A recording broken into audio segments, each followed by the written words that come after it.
You are listening to Heroes Never Die, your one-stop spot for all the latest news, Overwatch League results, and mishaps in Overwatch. Here are your hosts, Totemly Drunk and Edinar. Hello everyone and welcome back to Heroes Never Die, your one-stop spot for all things Overwatch. I am your host, Totemly Drunk. At tonight at episode 198, we're going to be taking a look at the most recent news around the game as well as its competitive scene. And as you can tell, we actually have 3 people on tonight. This is actually pretty abnormal for our flagship show because normally it's just Ed and I. So before we get into the agenda and all of that fun stuff, let me just introduce you to one of our community members, fresh off of the Philadelphia homestand, which you attended this past weekend. Tommy, thank you so much for being here tonight and welcome to the show. Yeah, thanks for having me. So, with that being said, there's been a lot of stuff going on, and let me just quickly take a moment to thank everyone who has been joining us for our live shows on Twitch. And of course, I have to thank all of our repeat listeners out there. So as you can tell, Ed's still here. He's still kicking, still making Papega tags, all of that fun stuff. He got his redemption arc already planted and done in regards to Fantasy Overwatch League against Ramses. After Ramses had to talk mad shit after one day, now we're back in reality. Ed, how has the week been, my friend? It's been pretty good. We watched some games. They were that. Mm-hmm. There was Overwatch played. An hour and a half of the 4.5 hours, we got to see Overwatch. Yeah.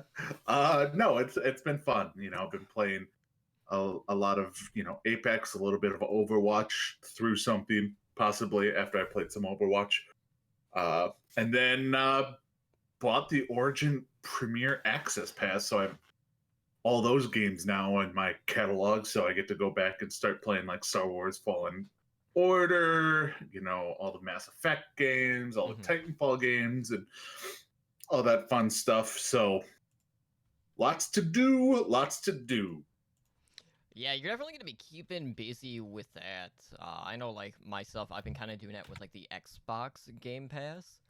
I haven't, like, really hard committed to, like, any specific playthroughs as of yet, though. Hopefully you don't have to deal with the same thing, but always good to see people knocking out, things that have kind of been, like, in the backlog, in that regard. So it'll be interesting seeing you branch out and playing some other stuff to see, if your bronze mentality transfers over across genres.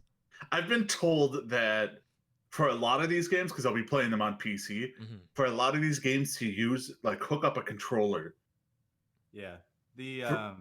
I had EA access. I quit. It wasn't the same value as Xbox Game Pass, which kills it for me. Because, and I kind of had played everything that was out for EA, but I guess it just doesn't have the same value. Yeah, like, I was told the Star Wars game, definitely play on a controller. Yeah, Titanfall, play on a controller. Madden, play on a controller. So I do have a couple of PlayStation controllers lying around that I'll just hook up to my PC. And then I'll be a pleb. Get that aim assist. Yeah, maybe they'll start to incorporate specific balance changers just for you in this case, like they would normally for console users in this case. Exactly. There you go. Balance the game around Edinar. Screw the rest of you. Yeah, that's going to be a pretty severe handicap. So I'm looking forward to seeing where you go with that. But anyways, let's jump into the news for tonight. So some exciting stuff happening, actually, just generally around Overwatch. And we did get a new report about an Overwatch and Diablo animated TV series, both that are in the works. Now, I do want to note here that the Diablo series we've technically already have known about for quite some time. This is something that's been in the works specifically for Netflix's streaming service. Now, we don't know whether or not it's going to be the same case in regards to Overwatch, or if it's going to be on a different platform, if it will be on, actual TV. So that remains to be seen. But this basically came from an update from the co-president of Activision Blizzard Studios. And he basically just outright said, hey, we developed and we sold an animated series based around the Overwatch franchise. And, it got me thinking, obviously, when it comes to the animated shorts, there was never a release cycle that the community was happy enough with, because it was very few and far between. And, regardless of how quality those were, knowing that there wasn't a set release date kind of agitated a lot of the community members, and everyone's always talking about oh, well, how awesome would it be should they flesh out the story more in different avenues, whether it was through a series or through an actual movie. And everyone's just kind of had that thought of well, wouldn't that be nice? Blizzard actually developing the lore more rather than just getting small snippets here and there. Which, for the most part has just been through either, the comics, to an extent. Granted, the novel was canceled at one point, so it's just, I find it, really hard to be really excited about something like this, knowing that, we've been promised a lot in this regard, but we haven't necessarily seen the results here as of yet. But, we kind of thought the same thing about more frequent balance patches, and that's really started to be pumping out quicker and quicker as the server-side patches have been coming in. So who knows? Maybe Overwatch at this point has been turning over a new leaf, but when it comes to something like an animated series, what are you guys exactly wanting to see? Do you think we're just going to base things off of, say, the early go-ins of the Overwatch, similar to what we would see with something like the Mission Archives? Could we see them potentially riff off of the animated stuff that we have already seen from a story perspective? What would you guys want to see? So Tommy, I'm going to throw it to you, because there's a lot of different things that we haven't really fleshed out yet via the lore. So whether it's a character that we just haven't quite gotten an animated short for, or a lot of uncertainties with someone's overall backstory, what would you want to see here? I don't know if I'd want to go backstory, because we've already done that. We did the hero intro videos. I don't think we necessarily need that. It obviously could be fleshed out more, but I don't think it's where we need information. Mm-hmm. I'd much rather have them just hop in, say we know Overwatch 2 has a story content or story aspect. So maybe just hopping right in on that train and just kind of setting up the Overwatch 2 storyline. Mm-hmm. So something to kind of pair with it. Not necessarily tell the same stories, but maybe it's in the same time frame. Just different characters, different sides. In the game, you'd think that you would see both the Talon and the Overwatch side, but maybe just some of the off characters that aren't necessarily the main story in the show or the game, and then the other in the other, if that makes sense. I mean, I'm not gonna believe this. I'm choosing not to believe this. I think it has to happen. We've been saying that for I know 3-4 years, and we haven't gotten anything. But not even the inkling. The only inkling we have is someone's LinkedIn profile. Yeah, but I mean, that's something. You don't just write that. Hello, let me introduce you to Wikipedia. So Wikipedia can be edited by anybody. Yeah, this can be edited by this guy. One guy. So one guy wrote on his LinkedIn page that he's sold an Overwatch anime or whatever technically it was. It could be any plethora of things. Mm-hmm. It could be a 10-minute short they sold to someone. Or it could just go up on YouTube. That potentially, it's part of a bigger deal with the YouTube deal. Yeah, it could be. I don't expect Maybe this it's to a be YouTube Red video. Isn't that it? YouTube Red? Yeah. Is YouTube Red Is that still a around? thing? It might. I'm I pretty honestly sure it is. don't know.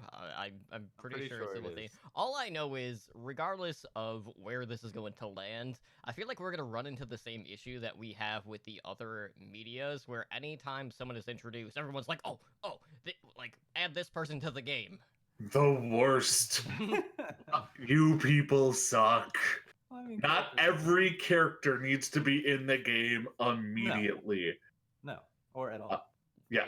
Yeah. I don't see this being on Netflix, not with Diablo already No. confirmed to be on Netflix. And it doesn't fit Netflix kind of brand of animated series. In my mind, I think Netflix does a little bit more edgier type of animated series for like adults, and I don't think Overwatch fits that. No, They also came out with like the How to Train Your Dragon stuff. Yeah. But that is not geared towards 20-year-olds. Well, nothing No, in this says indeed, that that's the target audience. Really, they're gonna make a video game cartoon and not gear it towards the people who play the video game? Maybe they gear it towards the mass audience that watches cartoons. More than likely, I say it goes on Disney. That also is... Star Wars Rebels style. That's how I see it. Like, So it's for the put it older on child. Disney. Boom. Then goes on Disney Plus, and Yeah, if they put it on Disney Plus, that'd be okay. Yeah, they just have to make sure that they don't advertise unhealthy food choices like they did when the Overwatch League was on Disney XD that they got reprimanded for, and then it should be good. Yeah. There you go. would Cheez-Its be unhealthy? No, because it keeps No. you in the groove. Yeah, because like you see a lot of kids eating that, like even like handed out like little bags and stuff like that. So I feel Cheez-Its are safe. I've been eating cheese grooves for 2 years. Can confirm they are safe. Mhm. You're also not a small child Also true. That we know of. that we know of. Yeah, yeah, no, yeah. You have reverse Benjamin Button syndrome going on here.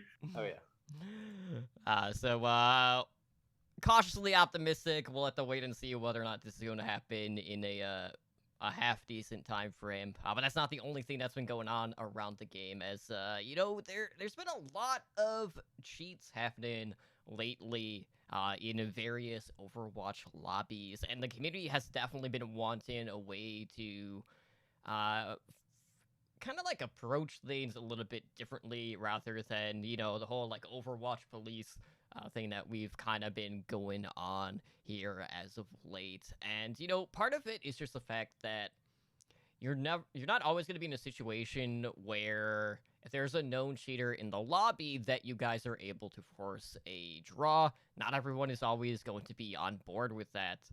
But one of the desires that the community has been talking about is an option to have a vote to cancel a match should something like this come up.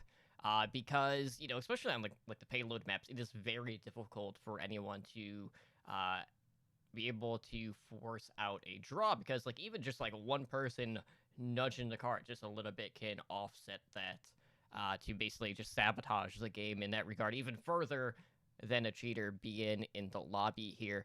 But obviously, like we've heard here recently, and this was even part of the last developer update, that they do have stuff in the works in regards to the anti-cheat systems that they're going to be put in place to further solidify that. But with everything being kind of like more open source here as of late, I kind of feel like we're kind of at the point now where we've been seeing more cheaters across the board now than we've actually seen since the game's initial launch. And it's been a little bit worrying, because there's even been situations where I've been seeing it in my games, even at, gold and plat. But, it is more prominent on, the higher tier ranks here so far. But, with a system like this, is this something that you guys are eyeing as a potential fix? Because, on paper, like, it might not be the perfect solution, but at least it gives the players another choice for detection, rather than just having to manually flag someone via the, report, like a individual player or anything like that. I don't like this. I mean, I agree that cheating obviously has. I do not like the vote to cancel because I think that could just lead to more problems. Okay, what happens when everyone gets to a map that they hate? Vote to cancel, so we don't have to play this map. Yeah, Paris. Paris comes up, Yeah. something like that. Like they're just like, well, we can all get out of this map without losing any SR. Let's just do that. But what if you do lose some? But then that takes away the point of having the vote to cancel, because otherwise they still like. I mean, you still have to deal with the cheaters then. You still lose SR because of cheaters, and you would lose SR for vote to cancel. Then what? How does how does that get interpreted when you have say you get steamrolled on point A, and you're just like, all right, vote to cancel, they're cheating. Just like using that as an excuse, but no one's actually cheating. Well, it would still have to be a vast majority of the vote. So Yeah, the you would likelihood of need that like passing would be bad. Right, but 9 to 10 people. What if you're queuing? Oh, okay, so vast majority of both teams. Both Not teams. vast majority of one team. Right. Okay. Yeah. So like, let's say you're loading into Paris, and you start a vote to cancel, and 9 people vote to cancel because they don't want to play on the map. True. Okay. Yeah. Like that's what I'm thinking. Now I don't know how prevalent that would be, but it's also Overwatch. Yeah. And it's more Overwatch prevalent players. on Assault. Yeah. So that I think there needs to be ways out there for fixing. As far as like the trying to tie and stuff like that, that's just a bad, because even the people who aren't cheating can be like, well, I'm just going to sneak on this point at the last second and sneak out the win. Screw them. There's nothing they can do about it. You can't report them to Blizzard for not agreeing to an in-game match fix. Like, be like, we tried to fix the game with the other team and they cheated by not abiding by it. Yeah. No. Wait a second. Right. I don't like the way this is going. But yeah, it's one of those things where it needs to be addressed, but I just don't think this is the right way. I don't know. What do you think? What do you guys? When you hit report, is there like suspicious activity cheating selection? Yeah, there's a like, drop down box where you get like 5, 6 things that you can report. I'm just trying to for. remember if one of those is like suspicious cheating. Because I mean, I think that's kind of all you really can do, and then maybe have someone on the Blizzard team or have a group of people that just start watching. If a certain person gets enough of those reports, then you just start watching them. But I don't know. I don't know what else you can really implement, because any cancel match can be abused in so many ways that I don't think it's really feasible. Now, like how I want to know how many of these pros, when they have a cheater, actually report them. Because like, if I watch people on stream, I don't ever see them actually report people. yeah, Like I see them like bitch and moan about it, but I don't actually see them fill out the report. They just are like, and their excuse will be, well, Blizzard won't ban them anyway. Well, if you don't report it, you dumbass. you always get that little notification. Thanks for reporting. Action has been made, or whatever. Yeah. Maybe the next time you log in. More than likely. But yeah, we'll keep an eye on that one. But we are expecting some anti-cheat measures to come in with the next balance patch, as our Deviant savior Papa Jeffrey Cap, praise him, had mentioned there recently. But anyways, let's go ahead and shift gears and move into our Overwatch League side of the podcast, as we do have an update in regards to the makeup matches from the China homestand events. So it's not full details, right? But like we at least got something to nibble on at this point. So the Overwatch League has announced that the previously canceled China homestand events are going to be played out in Seoul, South Korea. So those matches are going to be played over multiple days in weeks 6 and 7 at a studio in Seoul. So they're also going to be tacking on a few makeup matches in regards to the Dynasty homestand event, which is coming in week number 5. And, kind of looking at the schedule, you already have a couple of the teams in that division having already played twice that week, like the Dynasty, obviously because they are the home team, as well as the Chengdu Hunters.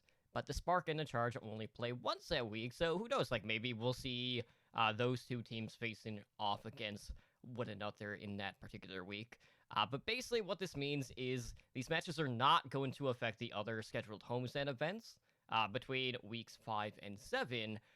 The downside is, like, right now at least, we don't have specific match dates or times as of yet, but all of these matches are going to be live streamed on the Overwatch League YouTube channel, so you guys don't have to worry about missing out on them.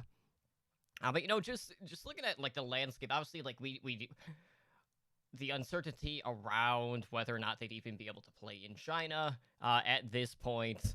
Who knows when the end of the coronavirus is actually going to happen. And, I don't think there was an ideal answer for this either. But I do want to note, like, the Dynasty did mention that, like, all the money that they're going to earn through their homestead event is actually going to be going to charity to help deal with people that are, impacted by the coronavirus, which is nice to see. So that money won't be kind of like added to like the league pool or anything like that. And I'm curious to see whether or not we see other teams doing things similar to that. But, for the most part, we at least got something that we can talk about now. Now we just have to wait to see what the scheduling is going to look like. Because, Ed, for the most part, this definitely impacts Fantasy Overwatch League for both of us. Because there were a couple of weeks there or there's at least 1 week that had like 16 teams that were going to be on bye for that week.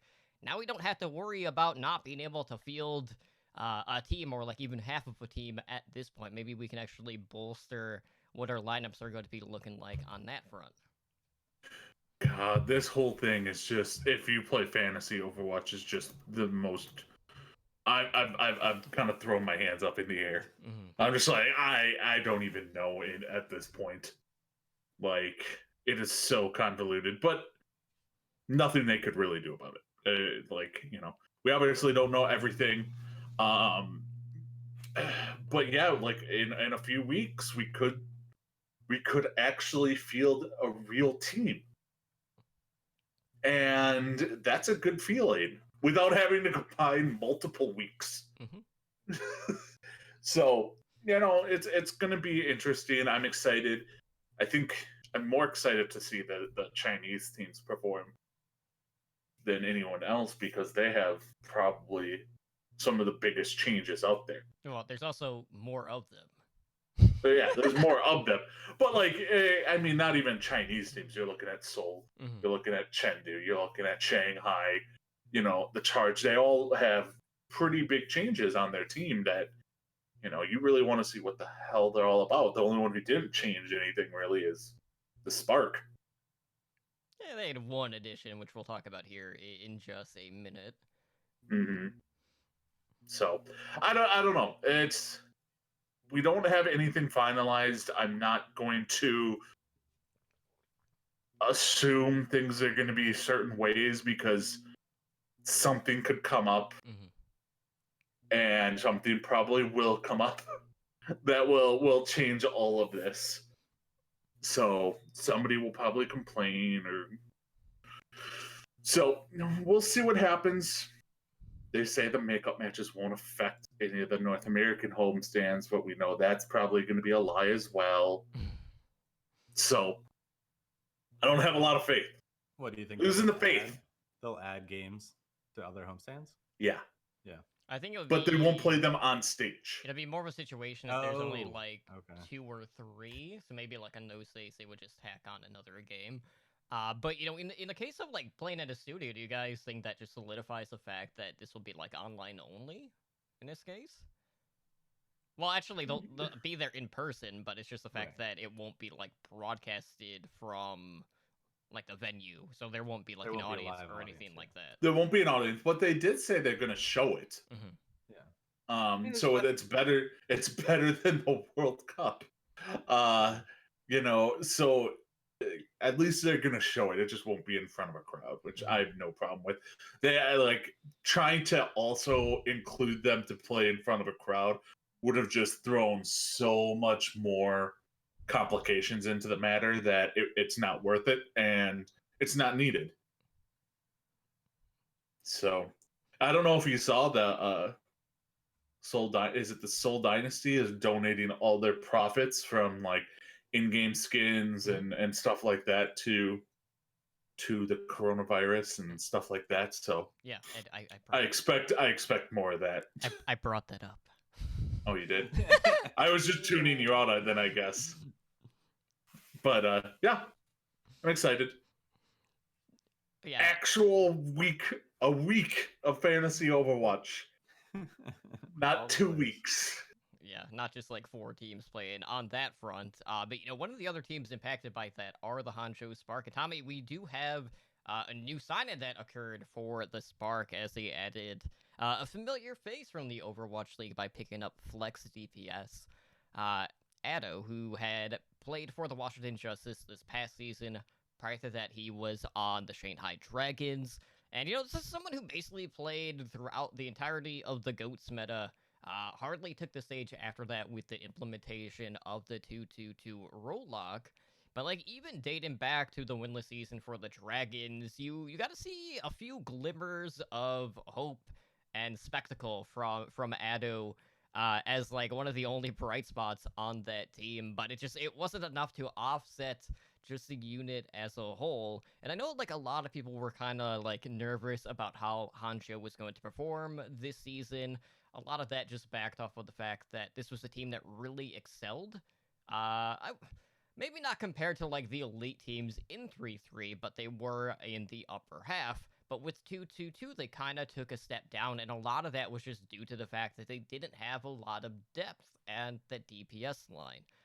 Now, add on the fact that, Crystal is essentially not returning to the team due to all the legal issues that they had and him being the problem child of the franchise. It does give them a 4th DPS option now, aside from Adora, Godsby, and Bozzy. So, looking at this and seeing Addo's past performances, like, do you think that Addo's going to basically come in and become a starter, knowing that we have seen more than our fair share of struggles from someone like Adora, who has kind of been pegged as one of the weakest, like, secondary DPS options across the board here so far? I mean, they said that he's been trying out with them for 2 months. Mm-hmm. So I feel like if he's been playing with them for 2 months, he most likely will start, or at least be in a rotating fashion in their DPS line. But I think, we haven't seen them yet, so Right. it's kind of hard to tell. And I think we've had a lot of surprises on different players starting than what the majority of people would expect to be starting. So I think until we see the team, we really can't. Until we see any team, we can't assume starters.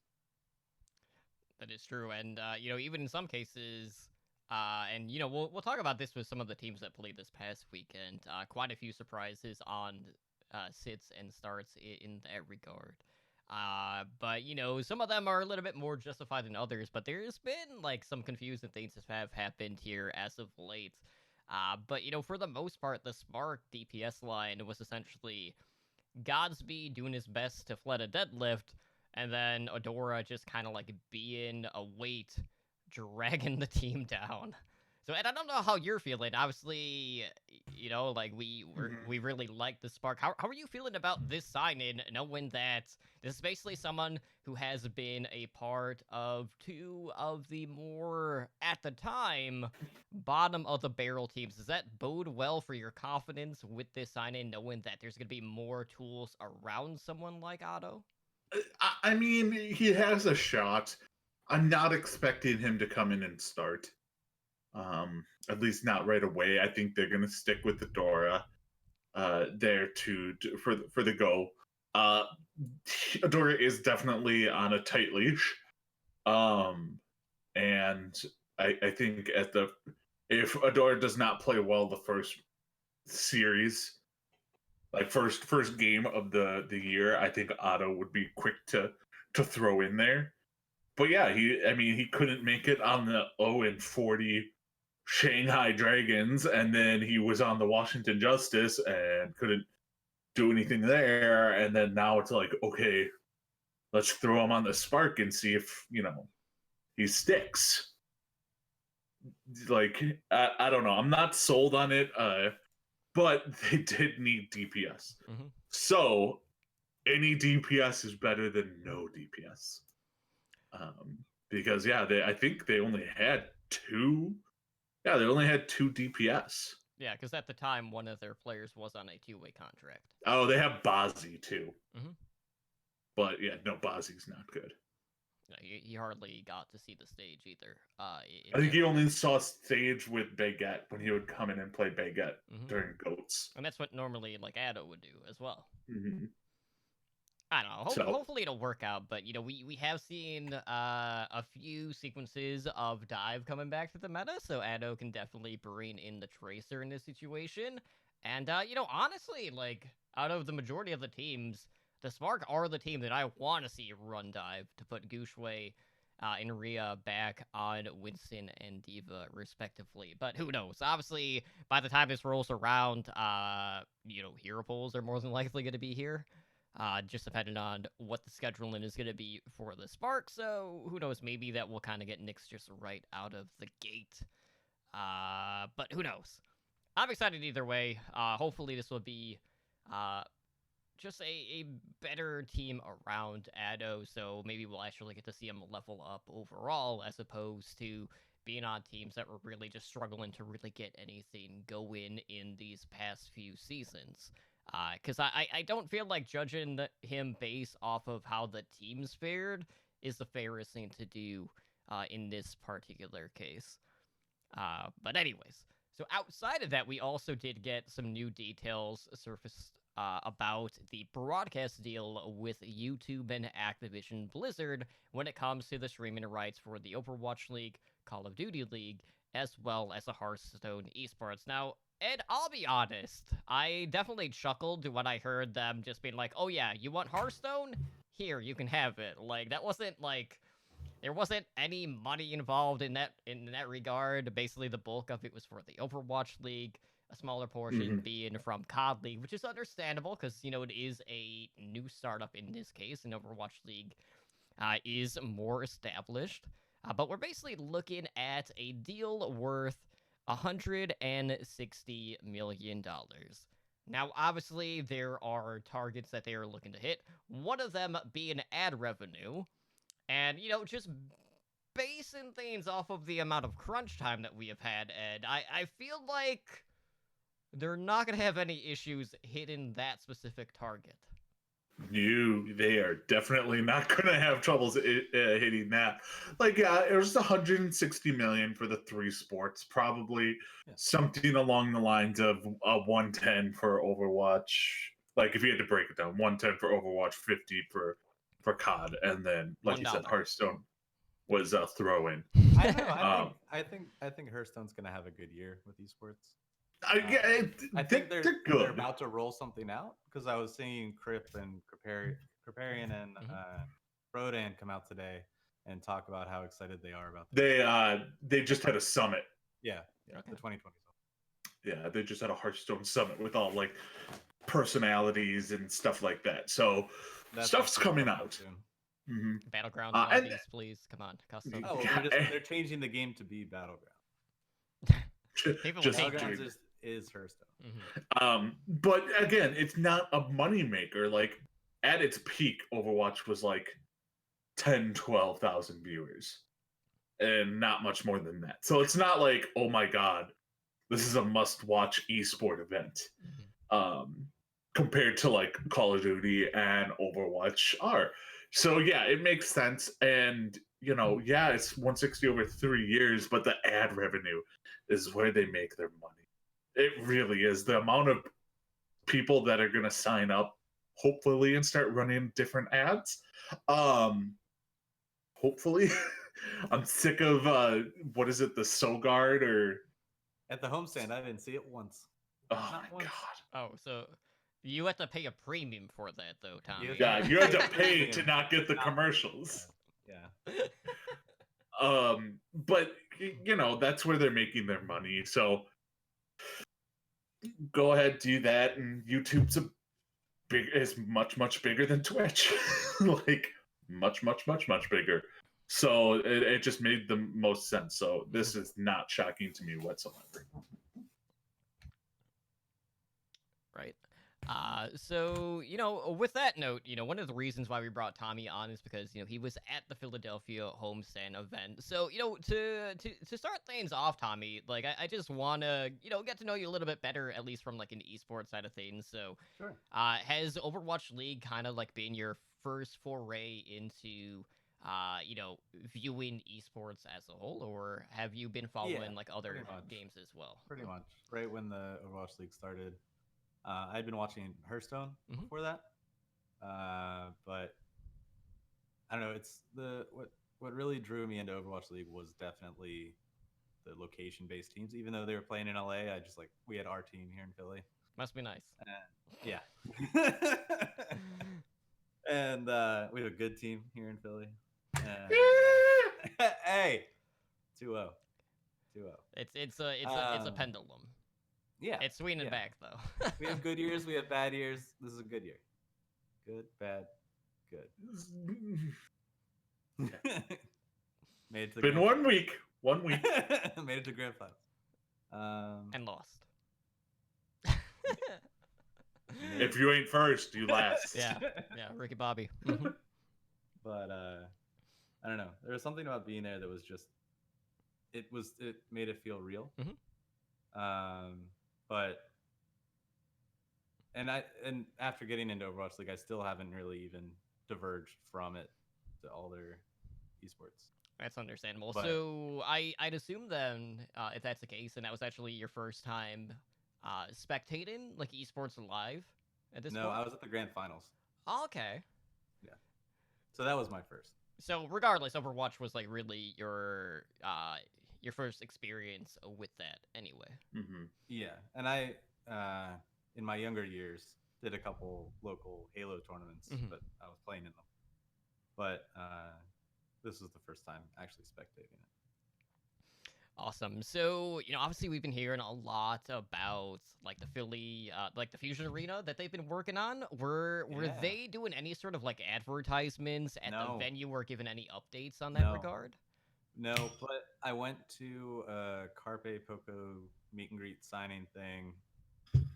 I want to say October or November of last year, Okay. and they had VR headsets that basically put you outside of the arena and inside of the arena and inside of their practice stage, or like the behind where they're going to practice, which is still in the arena. Huh. And so they had like 12 computers set up in there, obviously for scrims, and then like a lounge couch area. But then they also put you inside the actual arena, where it was kind of set up almost like the Overwatch League stage, but permanent and more permanent. I guess more permanent looking than the Overwatch League stage did, because the Overwatch League stage was transformed from a theater, right? Yeah. Mhm. So this was more. Now this is all just in VR. I'm just looking around, but it looked more stationary. And they did talk about having other teams there, which makes me think there might eventually be a Philly COD team. But the, I guess, kind of booth sections were just couches with tables. So you could have like your squad on a table or a squad on a couch. And then they had more of like an orchestra area down in the bottom, and kind of bleacher seats behind the booth sections. Right. But actually, at the event, I didn't see anything. Okay. Yeah, because I and know, like, that was one of I've the been- big questions people were having, because obviously, like, we've been getting, like, little snippets here and there, but it would make more sense to actually advertise it to the home crowd in this case. Yeah, you would think. I mean, it gained a lot of traction in the news here Mhm. in Philly when they announced it, and a lot of people that know that I'm pretty open about being pretty into Overwatch. So a lot of people were asking me about it. People that aren't into video games at all, like family members, extended family. It's like, what is this? Why is it going in the middle of all the traditional sports stadiums? And I'm just like, Comcast said, "Here's $50 million, build a building." So, I mean, it looks awesome, and it's right next to Xfinity Live, which is this big fan hub where they actually had viewing parties the past 2 years. So you go in there, eat, and then they would have it on the big screen, which was really cool. Yeah, so I know from people that went to like the Dallas homestand that they had like exclusive merchandise at the venue there. Was there anything in that regard for Philadelphia side of things? Because I know like Fuel were actually like handing out like collectible pins. Was there anything like that there? Yeah, there were Deez nuts, which are actually on the jersey. So they were handing out on the new jerseys that are on it. They were handing out little meat sausages. You like walk in and they threw little meat sausage. They threw Deez nuts right at you. Yeah. Right at your face. Right at you. They handed it to you. So what you're saying is you had sausage and Deez nuts thrown at your face. Deez nuts sausage. Well, Deez nuts sausage thrown at your face. See, this is the league's way of truly embracing tactical crouching in the game. Like that's how they get it. On Saturday they gave us pepperoni bites, and on Sunday they gave us turkey sausage. I see a pattern here. Yeah. They want you to have sausage. Yeah. And Deez nuts. Yeah. And then we were asking around, like, where's real food? Like, is there a place where you can get real food? Like, even just like chicken tenders or something? No one knew. And then on Sunday, I found it in a back room where no one was. Of course, they had it like tucked away. Yeah. So these kids came and sat in front of me on Sunday, and they had chicken tenders. I was like, wait, where did you get those? And they were like, over there. Why did no one tell me? Well, maybe just no one knew. No one knew. Or they were trying to keep it a secret. That way, whenever they needed to get something, there would never actually be a line. And then it just get back to viewing the esports side of things that much quicker. Possible. So on that note, obviously, like, there were like other things going on at the venue for like crowd interaction and things like that. So what were some of the offerings that we saw from Philly this week? Golden Boy was very like when you guys were seeing the ads and stuff. Golden Boy was very active down in the front, like making people play rock paper scissors for jerseys, and like calling people down, giving them quizzes.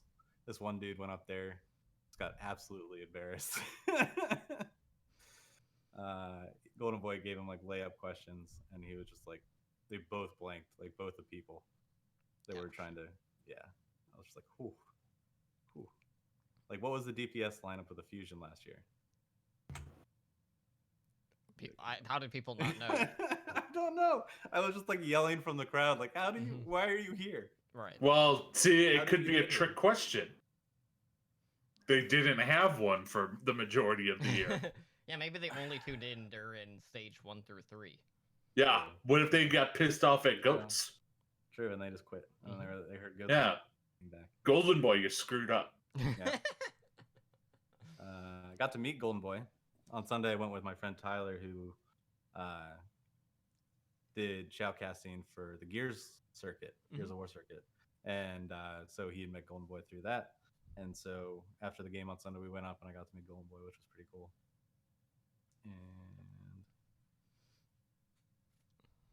But they also were giving away a bunch of stuff, like shooting T-shirts and stuff. They had T-shirts laying on all the chairs, either orange or black, and then just a simple Fusion logo. And they were giving away those in-game stamps or in-game sprays. I put mine in and it didn't work, so I'm kind of confused. That's a great start. Yeah, yeah. So I have a bunch. So if I get mine working and I have extras, I can give them away. Because I kept walking around the main area and they Mhm. kept just handing them to me, like as if I just came in. So they just kept like handing them out. And I mean, if that's the case, then like the value of people like selling them is gonna drastically oh yeah, decrease. yeah, yeah. Right. All right, so with that being said, obviously we'll focus on some of the Philly stuff in just a bit with the actual team, how they fared. Obviously, they did start 2-0. Some interesting things that we got to talk about on that front, though. But let's talk about the weekend as a whole, because this was our first time getting to see 4 different teams compete this year. One of them being the Houston Outlaws. Now, Ed, we heard, after the losses that the Outlaws have had players dealing with the flu recently. And, Outlaws definitely had a little bit of a sluggish start, where they did drop every single map that they played, and they were in the hole, 0-6 essentially when it come to the map record overall. And, some interesting things on that front when it came to who was starting and who was sitting on the bench. So for starters, your favorite flex support was in the game. Raucus was playing. They were not running Jexay and Repel initially. And then you kind of like add another layer to that, where they're like, you know what, we're going to come in and we're going to run Brigitte and Lucio, right? And then you're like, oh, okay, like let's see how they're gonna engage here. And then they just played super passive, where they would speed boost, they really wouldn't engage, and then they would just lose a team fight. And then they Mhm. just stayed on that comp. Repeated the same Yeah. thing on the next map. And then you cut to the desk, and everyone just has like this visual state of confusion where everyone is basically yelling from a mountaintop, hey, switch to Anna, right? Don't run, Brigitte with the Lucio. It's not getting things done. And then we didn't really see any flexibility on that end, on top of knowing that, as of, that first week, they were basically running Blase and Hydration. Blase's McCree didn't really look that great. Muma was losing the main tank battle, despite regardless of like how much the casters were trying to hype him up as a best Western main tank in the league. It was getting Or if you shit want to on call it by a the battle. Korean talent. And it was just like it was one layer after another where it just felt like this team just hasn't found its cohesion as of yet. But that being said, like I don't want to just base things off of just 1 week, because that's a great way to just have a ton of overreactions. And there's been a plethora of them this week, more so than in, Mhm. week number 1.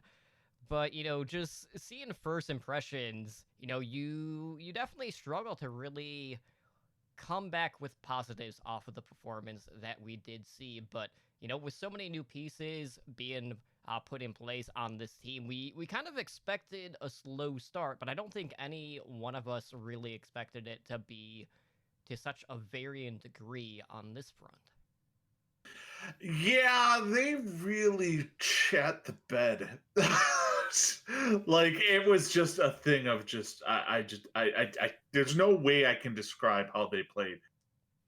Whether other than I hope that they were all legit all sick. What a Because terrible like thing to wish on them. well the other thing about it is if they weren't all sick, then they truly do suck this bad. hmm Well, I will Like say I went to the meet and greet Saturday. Raucus was the only one there. Linkser we know was not sick. We do know that because he actually went on Twitter and said he was not sick. And Dante, I ran into Dante outside the arena, hmm and he did not look sick. Okay. That's the one where I was like, maybe they have Blase in because Dante's sick. No, I was standing on the corner with Meridon and my wife, and we were just kind of talking trash on the Outlaws, like pretty loudly, waiting for the Uber. And then Dante and Raucus turn around the corner, and then we're just like, oh, hi. Awkward. Awkward. And then you just repeat it louder, right? Like that's what I would have done. Yeah. Like, that's our thing on this podcast. I mean, Yeah. really, like across the network, because we do have quite a few hosts that are Outlaws fans in particular. And they can't defend them. It's Like, it's a thing there's of no beauty. way they can defend them, and they've given up trying. Sounds like So- a Pirates fan. Right? I do think that they'll be better. I do think that they will get better, but man, they looked like the worst team we've seen this year so far. They looked worse than the Spitfire, worse than the Uprising. Like, statistically, Meko did the worst out of any player who played every map for their team Yeah, for this week, yeah. for this week. And arguably for last week too, and probably for the next few weeks. It was ugly, beyond ugly. So hopefully they turn it around. I guess that's all I can really say about them is let's hope. Mm-hmm. Maybe next week we'll see their real starting lineup. Yeah, that would, yeah. If they come out with like Dante and Hydration or Blase or Linkser and Repel and Jexe and run different comps and stuff like that, then maybe then we can take into account that they actually were doing something. Like they didn't do it because they were sick. Then we can like kind of take that by some merit. Yeah, and most teams will have a week like that where throughout the season, statistically, most teams will have a week where they're sick. Like last year when Boombox was sick, we had to play Elk. Yeah, and especially with traveling. Yeah, exactly. That's just another wrench. Now traveling will really screw things up. So also you're in Philly. Yeah. You get chased by homeless people here. Yeah, and you get batteries thrown at you. I mean, No? you're not wrong. I mean, I have lived here a decade now, and I have not had a battery thrown at me. No, because you're from Philly. You're the one throwing the batteries. That's how it works. No. I don't know. So, while first impressions for the Outlaws may not be as great, we did see Florida really give them a shellacking in that first series with the Mayhem picking up that 3-0 win.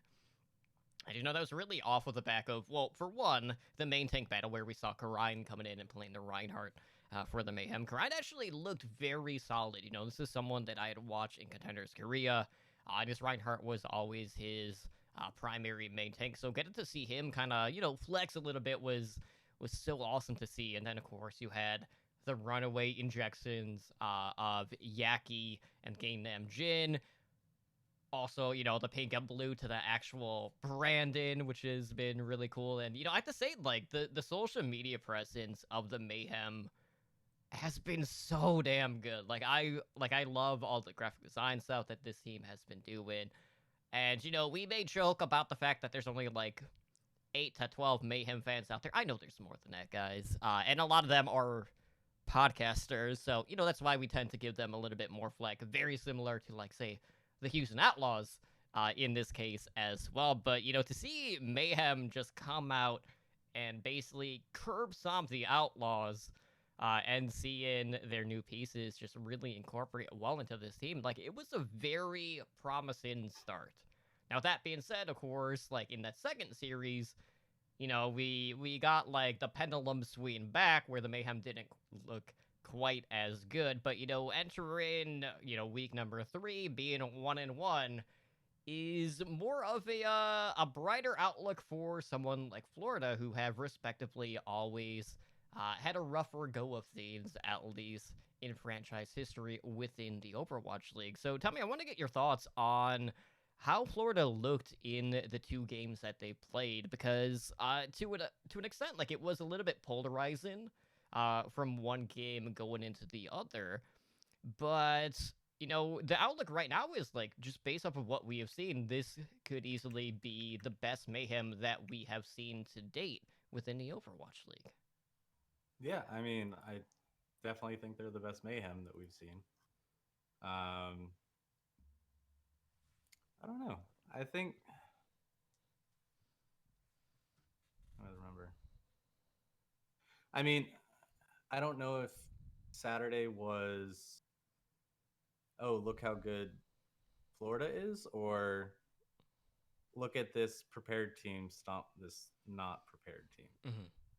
So I don't think we can really gain any information from Saturday because it's just one team was prepared, one wasn't. If it doesn't matter if you're a good team or a bad team. And then it felt like on Sunday the Florida Philly game was the quickest game of the weekend.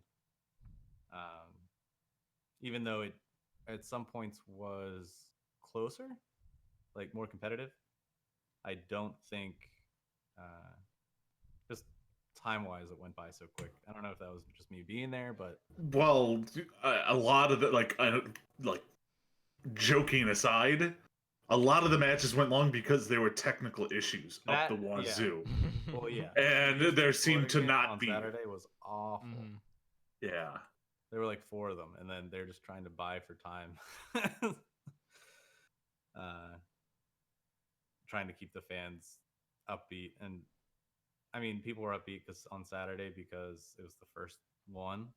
But I don't know, like the second homestand, the third homestand, if they can really get away with that without the fans getting rowdy, especially here in Philly. I just think, weird. Yeah, right. But just the amount and how long the pauses were too. You would hear chants like there was this tech crew guy that kept coming out and fixing the different computers, and it was the same guy every time. And so I won't call what the fans called him because it's not podcast correct. But they were calling him blank the MVP. I'll let your minds wander. But they were calling the tech guy the MVP because he was out there more than some of the players were. Well, like they had issues that weren't something we're used to seeing. Like, right, one of the monitors stopped working. Right. What? Yeah, they didn't Like- actually. They didn't replace it. They got it working. Yeah, it's like usually it's headphone issues. Also, the other thing I noticed is, you know how last year the HP Omen symbols were all like on display and you could see it like because they were advertising. But at the homestand, you can tell that they're still using those monitors, but they're covered in black tape Probably because they're not sponsored anymore. because they're not sponsoring anymore. But they're still using. But they're just like, well, you're not paying us, so we're going to cover your logo with black tape. Nice. Pro move. Yeah, gamer move. Pro gamer. Yeah, move. now though they have to like offset themselves so they can advertise zip chairs so you can actually see the logo. So you know. Like, Yeah, so you have to see show the back of people. Mm-hmm. Like that. Look, check to see if everything's plugged in. Makes sense. I was actually very enthused by the Florida Mayhem. Gang Ninja or Gang Mid Style was definitely amazing to see. He put on probably I think he performed better than Architect did on Anna. Statistically, he did too, minus some of like the sleep darts and stuff like that. But like healing and damage and stuff like that, the stats that actually matter, he outperformed Architect on that. And everyone was like, well, Architect is doing this great thing. And so, I don't know. I really was confused. Like, day 2, when they're like, okay, like the 2 best performers probably on the Mayhem were Gargoyle and Gignajim. And then come Sunday, we're like, yeah, we're gonna start off by benching both of them. Yeah, here's Fate, here's Byram. Here's Fate and Byram. Like, what? Like, you were doing so well with Gignajim and Gargoyle. Why is Byram in there? So there were some perplexing moves. But, you know, you're just kind of working out the kinks. So Yeah. I'm excited for them. And I feel like part of that, like, we can't discredit, like, well, maybe they just want everyone getting reps in, especially knowing that this isn't like a short man roster. You want to keep everyone fresh and on their toes, and get that like LAN experience, and even like facing a tougher opponent in that case would technically do more good than bad in this situation as well. But yes, it did confuse me seeing that swap, and you're just like, oh boy, here we go. Because we were really feeling like after that Mayhem game on Saturday, like we were really looking forward to Mayhem Fusion. We're like, maybe this match is actually going to be a lot closer than a lot of the community is expecting it to be, and then it just kind of wasn't. And that was unfortunate. But with that being said, we also got to see the Washington Justice for the first time this season, and as expected, their DPS lineup of Corey and Stratus looked fairly good. We got to see Ellie Vote on stage finally. He was off taking for Roar since Lolstish has been dealing with visa issues. And Roar actually performed pretty well this past weekend, which I was happy to see. And he wasn't the only main tank that really had a redeeming weekend ahead of them. More of that here in just a minute when we talk about the fusion. But I don't think any one of us was expecting the DPS lineup to just kind of like crap the bed for the Justice. Now that being said, there were a couple of times where with Stratus's playstyle, he would just accidentally step off the point and then throw a map, and then the Justice overcommit and the losing Danes, especially on that Anubis map, which was, oh my god, that was an experience in itself. Like if I'm just talking about individual maps, regardless of if I'm not like a giant fan of either team, as someone that really loves watching esports, to see both teams throw a map in that manner was one of the most frustrating things I have ever experienced watching the Overwatch League. It's just like, well, that should never happen on either end. Poco explained it after the game.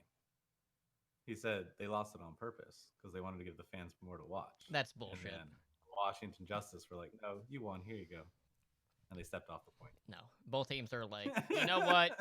You have a stab at it, and then someone tried just slightly more, and then they ended up taking it. But like you hate to see mental mistakes like that happening. But it did seem like a communication breakdown, and a lot of it just was off the back that tried to set off the points, and they were looking to engage that fight. Yeah. And unfortunately, they committed ults, and that just really set things up for Philadelphia to take it on that end. But for the most part, like that Justice Fusion game was basically what we expected. Like we had some questions in certain regards on both sides, and we got a lot of our questions answered at this point, and both teams looked fairly good. And the Washington like Scrimbucks talk has kind of like been all over the place, but I was really happy to see them actually like show up and perform on stage. And I have to say, like, the way that they dealt with the hostility from the crowd was exactly what I expected from them, especially between Corey and Stratus. So Corey wasn't really doing much. He wasn't, but Stratus is definitely the memer out of the two. Oh, yeah. So Yeah, he definitely was coming through in that retrospect. And, I would say, like, I think he handled it the best out of anyone that we have seen, because I like the fact that he was egging on the crowd just to, like, throw it back at them. Yeah. Yeah, I mean, he likes playing the villain. Yeah. I mean, you have to kind of embrace it at that point. Yeah, like, if you don't, then it's just like, why? Like, it's coming. Why let it even bother you? Mm-hmm. Like, there was... It felt like the crowd woke up when the Washington Justice took the stage. Because the first game, the crowd was just not... They were into it because it was Overwatch, but not a whole lot of people cared. There were Houston fans there, and I felt so bad for them. There was this little kid. He must have been like 11, 12 years old in this Houston jersey, just Linkster jersey, just in tears. I was just like, oh. Awkward. awkward. Well, wouldn't be the first time we saw someone crying at one of the arenas. But yeah. Won't be the last either. I can promise you No. no. But the crowd definitely woke up when Washington took the stage, and then everyone was standing up to boo, and then you turn around and you see Gritty just staring at you from the back, and no lights on. Fucking see Gritty. You see the whites of his eyes. My God, is there legit like a worse like creepy freaking mascot in the world Yeah, than Gritty? Like that is like the person who came up with that. First off, needs to be taken out back and shot. But then the person who's like, this is a great idea, needs to go back there with them. Like, who's like Gritty is a great idea. He's growing on me. I didn't like him at first, but he's growing on me. I don't know. I don't. It's a weird mascot, but I will say on Twitter I did see like a short video of like Gritty was like twerking or something at like one of the events, and like some guy that was behind him got like yanked by the security. Yep. Yeah, there's a bunch of great videos. So I had a good kick out of that, but outside of that, it's just like it's just out there. Oh, 100%. But everyone knows who it is. Mm-hmm. And sometimes that's just better than them just not knowing. What is actually? Here's the thing. What is Gritty the mascot of? Philly. He's just the city of Philadelphia's mascot. He represents Philadelphia. That makes total sense. There you go. That makes complete and utter sense. Something so fucked up could be from Philly. Yeah. I mean, he's the Flyers mascot first. Oh, okay. Right. So he was like invented by a team. Yeah, the Flyers. Oh, okay. The worst team in the NHL. I live in Philly, but I'm a Penguins fan. Gotcha. Well, regardless, maybe they noticed to bring in the Green Man in this case. Yeah. Or how about the Philly Fanatic? I did see a Green Man. Mm-hmm. Fanatic, there's too many rights issues. I think they're trying to get Gritty out there as much as possible. I'm trying to force Gritty down your throat. Yep. Yeah. Along with Deez nuts. Yes. That's Philly. So with that being said, let's talk about the fusion. So we saw quite a few things happening here. So we saw Ivy basically stepping in as the secondary DPS over EQO. EQO did not see the stage outside of, walking on stage during the team introduction. He didn't actually play at all. And it definitely had like that attitude to him again whenever he did walk on stage. But Ivy comes in, he played the projectile role for this team. Then there was also the fact that, we got to see the new backline for the fusion between Alarm as well as Funny Astro, both of who, and as we talked about last night on OTBL by the Numbers, were top 3 fantasy scorers this past week, which is crazy to think about. Alarm definitely lived up to expectations in that regard, and with the amount of BAP play that we saw from Funny Astro, it was no surprise that he basically poured out a ton of numbers on that end. But then there has been this whole ongoing debate between one of the approaches that the Fusion took to the off-tank position, and that was the fact that they had Poco starting over Fury. Now, obviously, we've had our fair share of disagreements on Discord about this between people that are currently here right now. And, I will say I was... I messaged Ed earlier because I was looking on the stats lab on my phone, and I was like, this is pretty...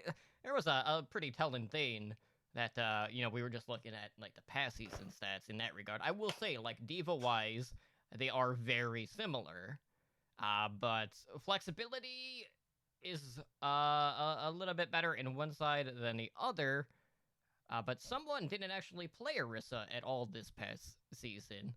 Whenever we were running double barrier as opposed to the other option. But outset, like, the Fusion looked as good as we thought they would be. And I can't remember, like, where you ranked the Fusion, but a lot of us had them, like, top 6 overall within the Overwatch League this season when we were doing our power rankings, at least from the outset. And like I think the thing that kind of threw me off was I didn't quite see the aggression that I thought we would see, knowing who was on the back line. But the fusion looked pretty damn good, and Sato actually was a monster this past week. It actually had at one point like I think one of the matches was like one of the stats he had was like 27 final blows, which is like the most by like any main tank.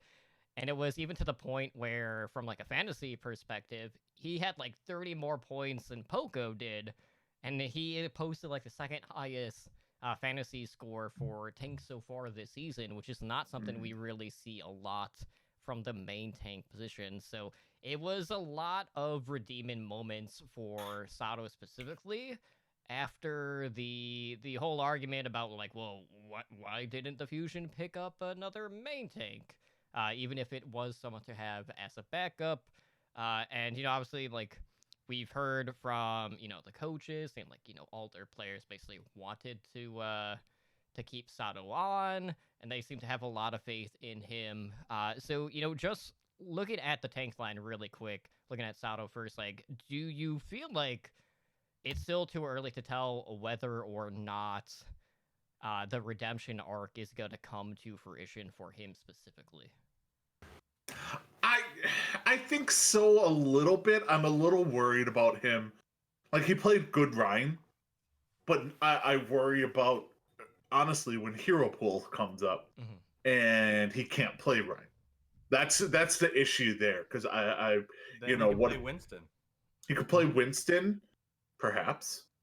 But I don't know. I'm a little weary, but I'm not gonna like say he's back. He's doing all this great stuff after one weekend. But I don't think after last year. I don't think it's just him either. I think just adding Alarm to the back line, like you see plays like when he threw the Immortality Field in HUD on, where it just gave Sato infinite health to just swing his hammer at 3 people. Right. Like having that opposed to not. I mean, just it's plays like that, it's communication like that Sato now has at his disposal, making him better, making his stats better, even though it's not necessarily a large change in his play. It's a change in the team play. Yeah, and I feel like a lot of this too just stems from the fact that when we look at the depth that is currently on the Fusion roster now, like this is the most stacked lineup that we have seen from them. In franchise history. So, like, the bar has definitely been raised in that retrospect. So, as a whole, knowing that the pieces around him have improved, especially on the back line, that, across the board, it's going to level everyone up. Maybe some a little bit more than others, but the support line was definitely paying huge dividends in that regard. I was a little upset that like no one was trying to 1v1 challenge Alarm similar to like what they tried against Jonak, so like we could really see that. They know better. But for all our high expectations with Alarm kind of like going into his Overwatch League debut, he did not disappoint in that regard. But let's talk about the off tank situation. Tommy,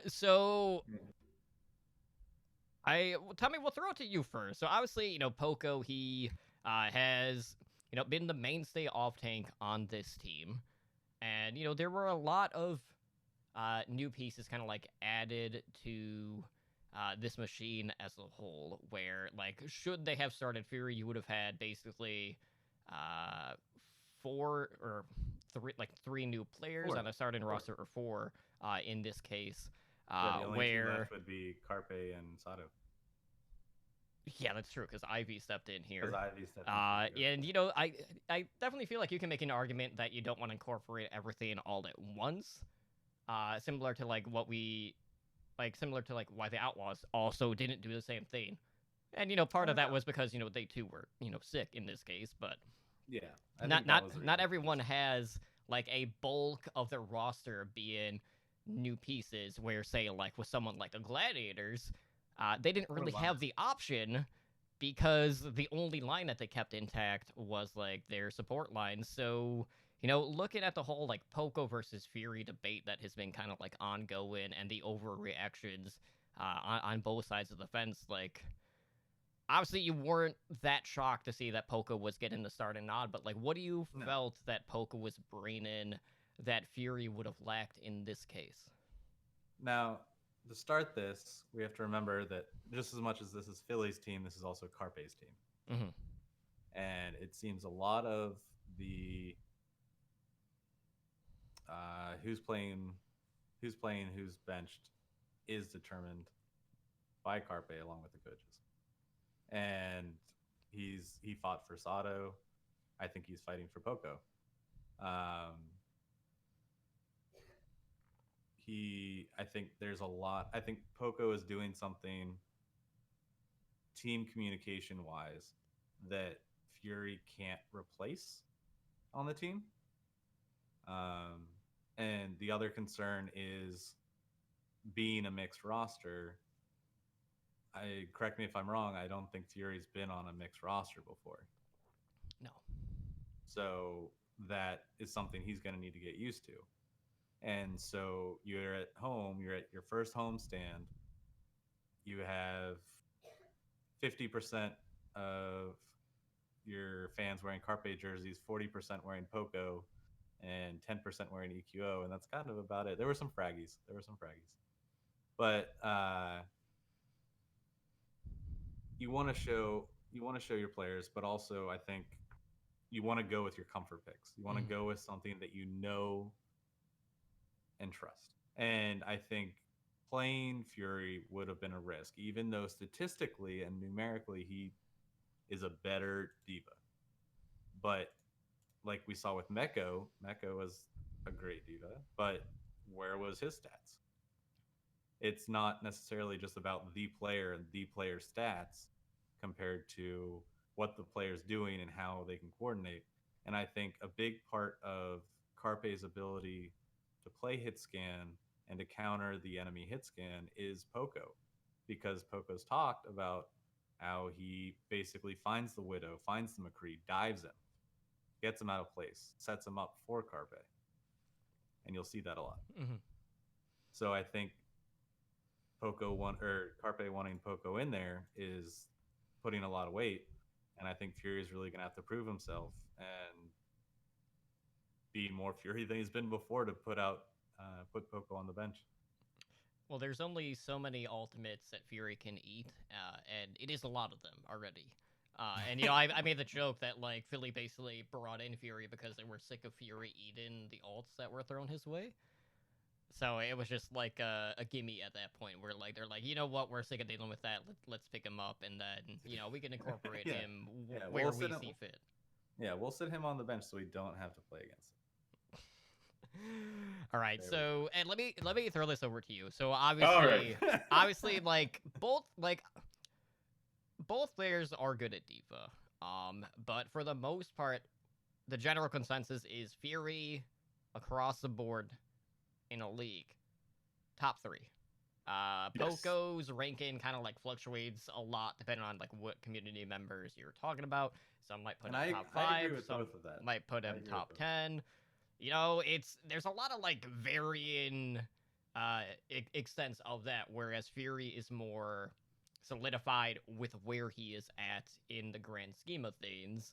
But looking back at what we have seen in both regards, like what was it that kind of like confused you about the decision to play Poco over Fury in this case?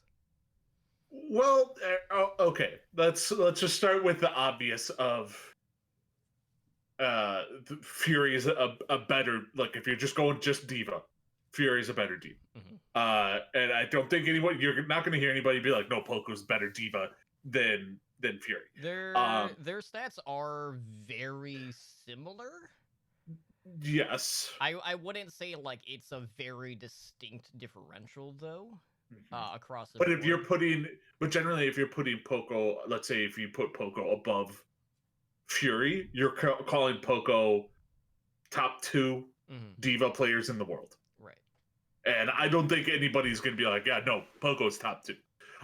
So that's besides the point. Like, the only thing I can think of gameplay-wise is that Fury's Orisa play is real bad. Like, if Fury's Orisa play is complete trash tier, then you know what? I can see it. Now I will say Poco did not excel on Orisa. I think he was do poorly though. he was bottom 4 in basically every category. For stats wise, but it's just Orisa's not really a stat. So like I'll read more into Diva stats than I will into Orisa. But as far as I actually want to use your argument against you, Tommy, All right. about Carpe. Okay. The biggest mistake an organization can make is allowing one of their star players to decide who plays and who doesn't. My argument was never that it was a good idea. But they're allowing it. Yeah, and I'm not saying which is not a good thing. I'm not saying it is. But that's not my argument. But you're defending it. No, I'm saying what it is. What I think it is. Okay, so this is somewhat unrelated, but obviously, they gave Carpe a 3-year extension. God, how much are they giving Fury? We recently heard from ESPN that Faker now is like part owner of it's T1. I can't remember. I don't follow League of Legends sports, but yeah, he's on T1, and now he's a part owner. Carpe's not that good. Do you feel like that's like something that could happen within the Overwatch League, whether it is Carpe or just generally speaking? No. I honestly don't think it is. Because, I mean, that's a slippery slope. Yeah, and I feel like... It's a very slippery slope to go down. To an extent, too, like, I don't think we necessarily have someone of that magnitude or, like, superstardom when we're making, like, a direct comparison. I just thought it was interesting because no one, like...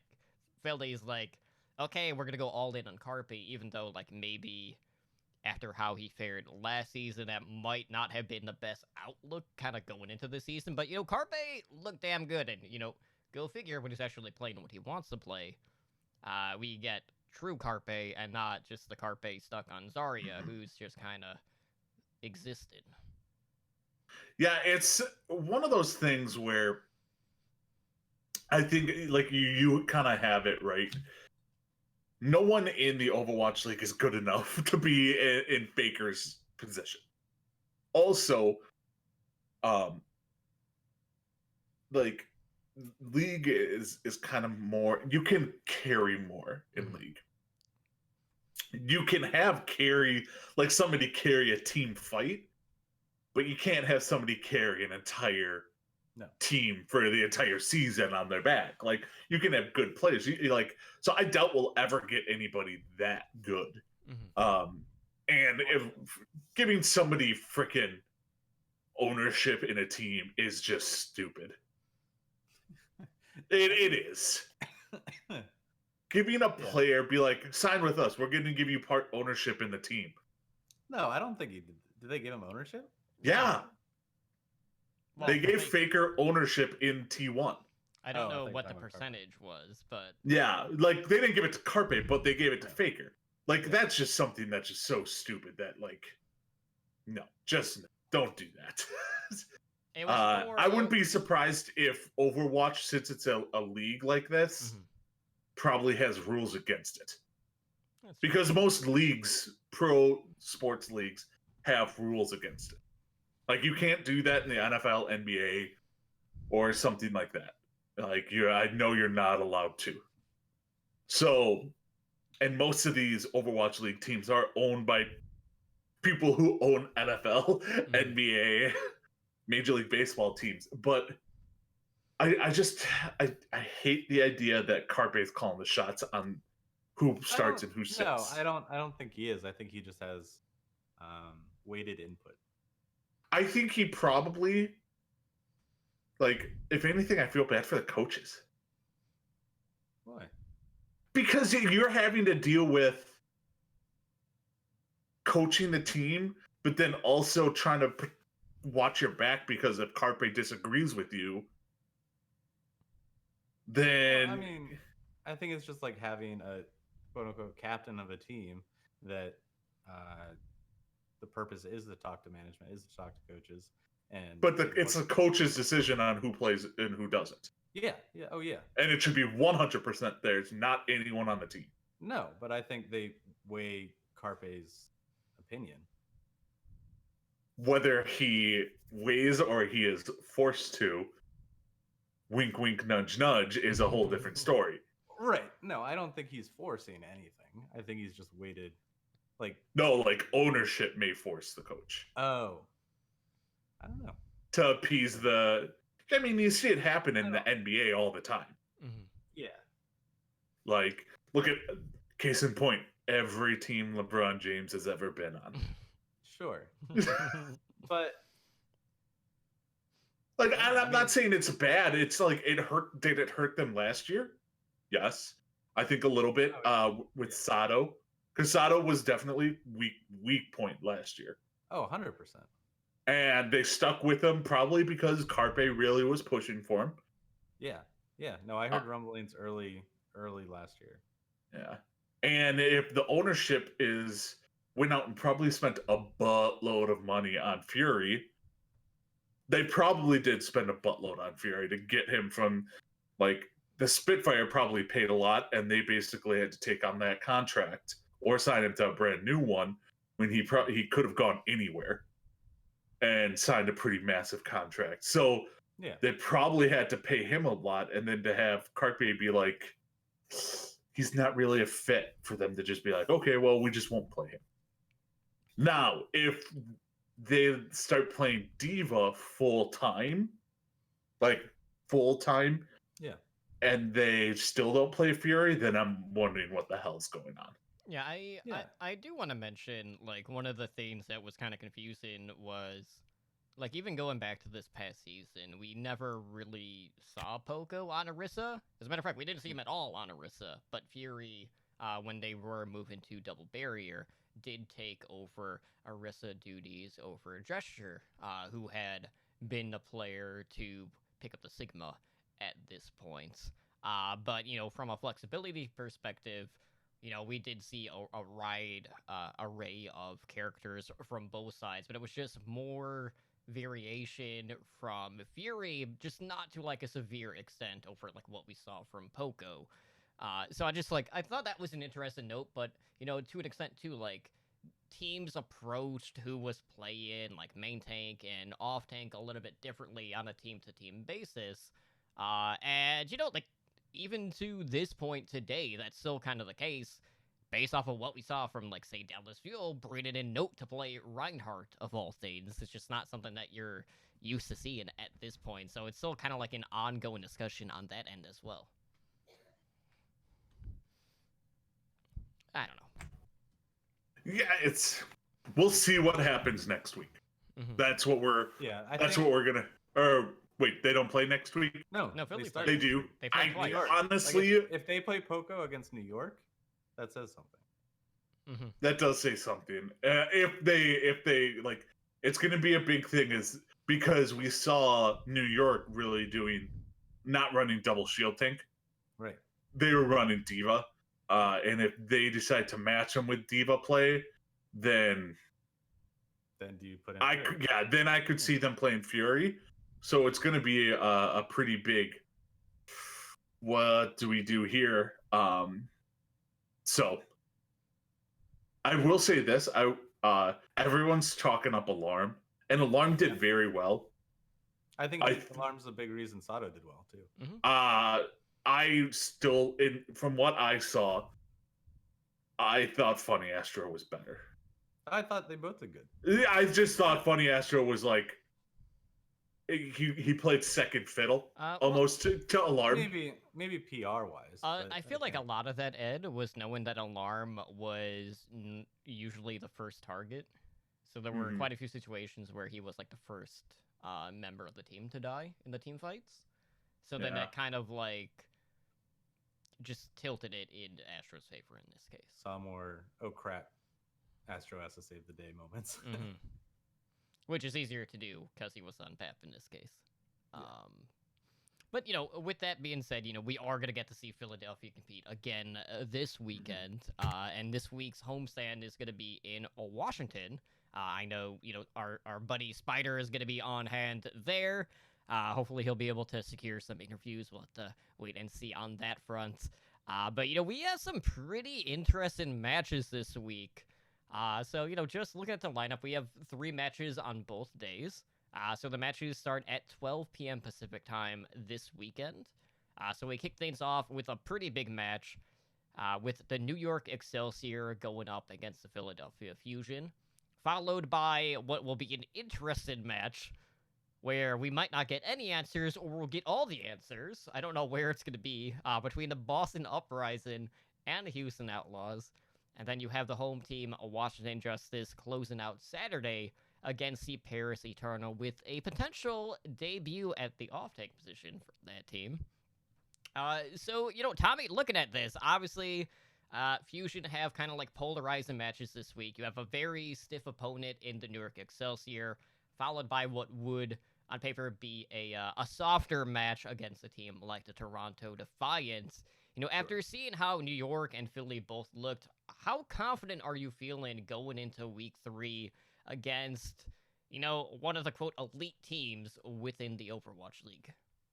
I think NYXL is going to be a good challenge. It really depends what we're running and what maps, I think, or what both teams are running. Like if NYXL decides to be more experimental and keep switching things up like they did last week, I think, or 2 weeks ago, I think Philly might take it just from staying true to what they've been doing, and just New York maybe not figuring out what they want to do yet, because they have been moving around. But I really think it could go either way. I mean, NYXL is still NYXL, but if there's one team to take a game early in the season from NYXL, it's Philly. So yeah, what I really like about this match is, looking at how New York did a couple of weeks ago, we saw a lot of pressure being put on Mono in these team fights where he would drop like really low, but like the teams that they were going up against were having issues capitalizing on that opportunity to actually finalize the kill. And part of that was just the fact that the New York Excelsior support duo is one of the best in the league.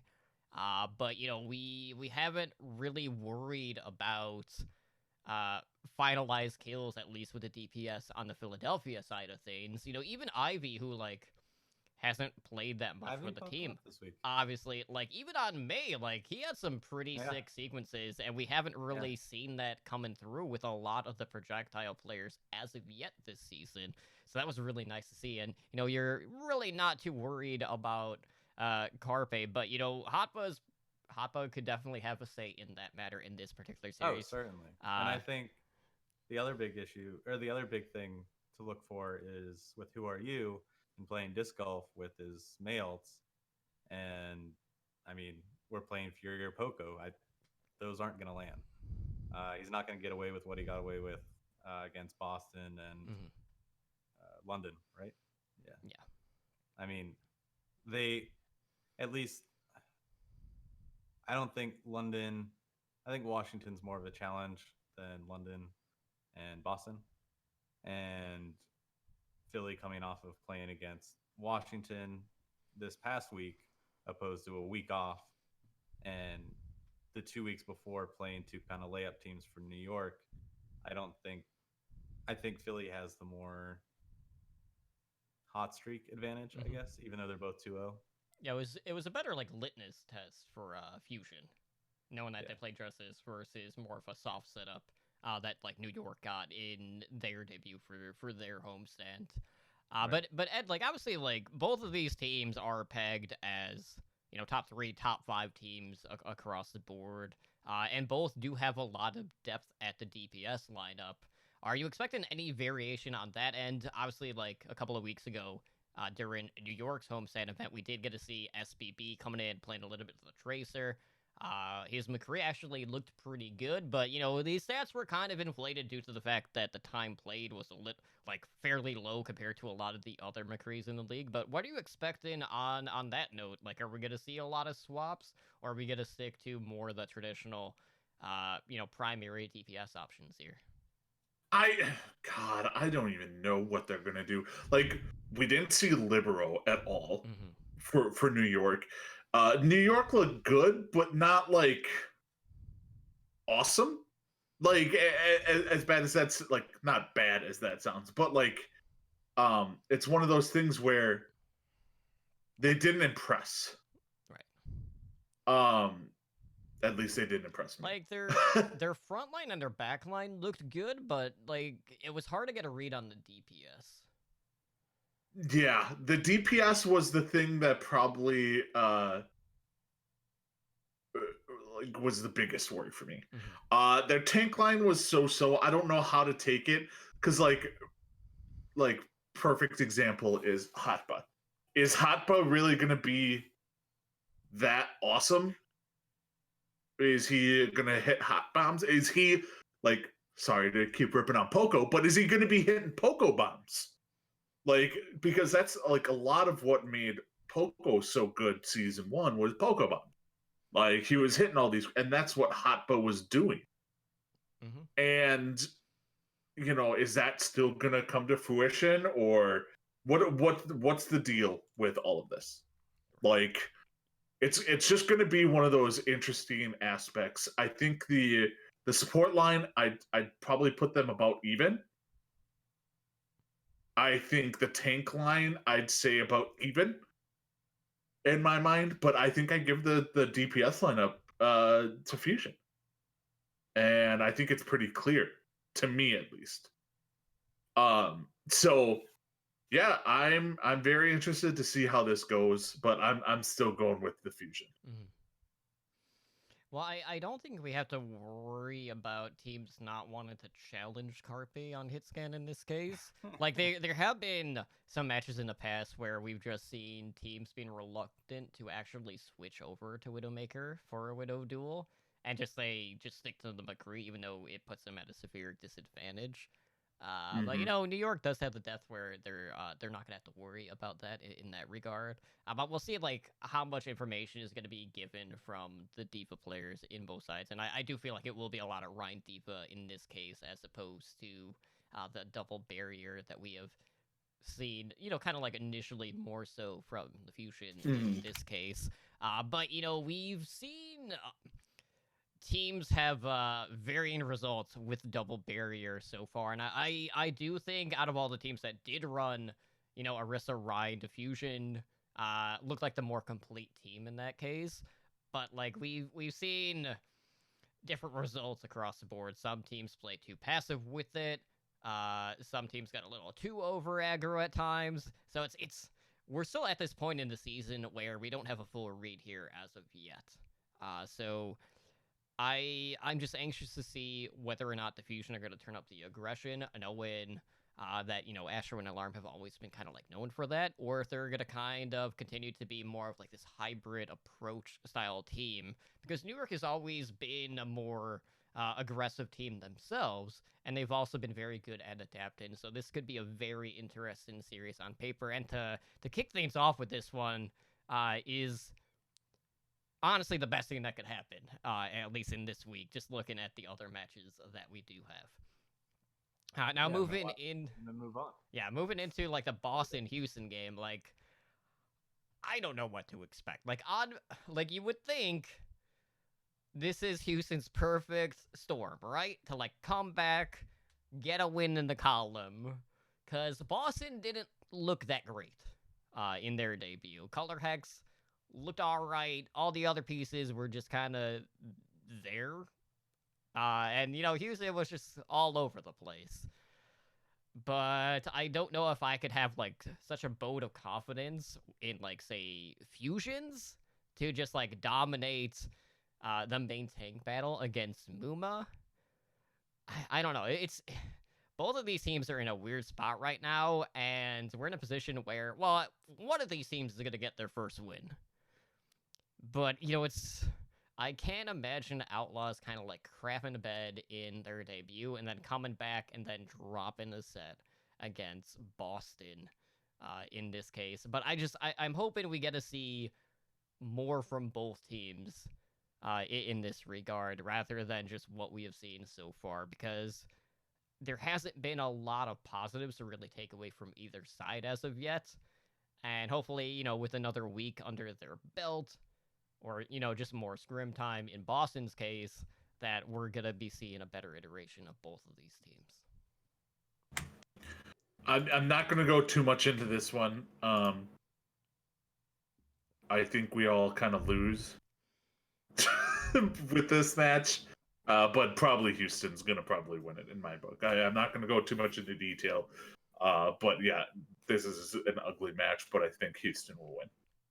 I think from kind of what we talked about earlier, I think Houston has something to prove. They want to prove it to their fans that they're not what they showed last week. And Boston's Boston. I don't know.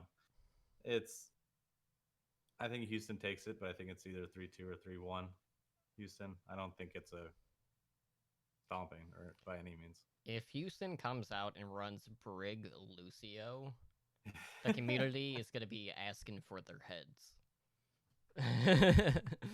Now that being said, like the late game on Saturday with the Justice and Eternal, that's a very intriguing match as well.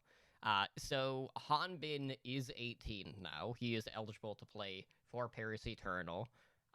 And based off of what we've seen from XC, like his McCree looked freaking amazing. So like that XC versus Corey matchup is gonna be so good. I cannot wait to see that.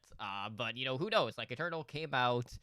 We were thinking, okay, well, like they have off-take options that they could have ran. They didn't do that. They ran double barrier. And then, like, Nigo's May actually looked pretty good. And then Justice, well, like, they were exactly what we expected them to be. So I feel like this is a very good test for Eternal to see just how good this team is. It's just a matter of, are they going to incorporate more of those element Mystic pieces, knowing that Hanbin is eligible to play? Or are they going to keep trying to take the approach of running double barrier, which... maybe they might be more lenient on, just knowing that, Fusion came out and, they went 2-0, so maybe they can continue to base things off of those results. But, for the most part, like, Eternal have basically been, split in their flex supports between Gray and Hip. It was like a 4-3 map split, and we don't know, like, who's going to get the nod in that regard, or if it's just going to be, like, hero-specific on, who they decide to play in that case. But regardless, this is the Justice homestand event, and we've seen home teams do better now that we've played a couple of weeks as opposed to, like, say, the first week when it was split in that case. So I feel like Justice didn't have, like, a softball setup this week, at least in both cases. But I don't think that, we're looking at a situation where the Justice aren't going to be favored in either match. Yeah, I mean, Justice are going to be favored in both matches, 100%. The game against Paris is probably going to be the most interesting, just because I think everyone kind of wants to see what Hanbin does. I think Hanbin is going to be pretty darn good for Paris. And, I think it will work good with FD God in there, and whether they go Hip or Gray. But yeah, I think the duo of Stratus and Corey is really working out well for them. And Elish is good. So yeah, I think Justice will go ahead and reign supreme here. And I don't think it's gonna be too insanely close, but it could be. I agree. And I think Washington, like shown last week, is a team that can feed off the crowd, boos or cheers. So we've seen what they've done off boos. Let's see what they do off cheers. Yeah, and unfortunately, like, looking at Sunday, like, on paper, compared to, like, Saturday, like, I feel like this is, like, night and day differential between the actual quality of games. Hopefully that's not actually going to be the case, but, if the Fusion homestand is anything to base things off of, it might be the same case this week, where Saturday is just going to outperform in regards to quality over the second day. But that Defiant Fusion series could have some interesting potential. Just knowing that, we're still trying to get a solid read on the Defiant. Obviously, they have a lot of veteran players on that team, and like Surefour gets a lot of flack for not being like top 5 position at really anything. But like he does offer a lot of versatility in regards to what heroes he can pick up and bring to the table. So like maybe that might throw the Fusion for a loop in that regard. But I don't know. I think that comes more into play once Hero Hero pools. Pools. But for now, I don't really see that as an advantage in any way. Especially with there being kind of an outline, somewhat meta right now. I think hero diversity is nice, but not essential at the moment. And I take Fusion over Toronto. I'm biased, but in this situation, I think Toronto has potential to be a good team, but I don't put them up top. Yeah. Yeah, I mean, I think this will be an easy 3-0 probably for for the Fusion. They're 2 different levels. Yeah. 100%. Like the Defiant are Fuel 2.0 almost at this point. And it's one of those things where I don't know. I'm not sold on Toronto, and I don't think I ever will be. Yeah, so just to reiterate for like our listeners, basically by that, Ed's basically saying like they basically cherry picked a lot of like fan favorites to bring onto the team. Now, Yes. I would say like if we were still broadcasting on Twitch, like you would definitely see that come through with like Yes. like the bits and the shares, all of that. We're not really seeing that. We can't see it because we're on YouTube at this point. But I want to see like year to year the differences in regards to like merchandise sales and things like that for Toronto comparing like this season to what they did last year, because with the moves that they did make, knowing that a lot of them are fan favorites, you would expect them to see a huge boost in that regard. Whether or not it actually plays out in regards to actual results as an Overwatch League team, at least how they're playing on stage, remains to be seen. But it's just one of those scenes where can the size of the names themselves level up this team as a whole, or is it just going to be in one regard where it's more offsite than anything? Because you would kind of hate to see that, but at least it's bringing more money into the franchise, into the league as a whole. But you just don't want to see something happen to Toronto like what we have seen in a lot of cases, like with like these say stream teams or anything like that. I don't think it's a bad thing necessarily, and I think it is good for the league to kind of have a team like this that the vast majority of people that may not have a team can kind of may not have a home team that they can kind of grapple onto.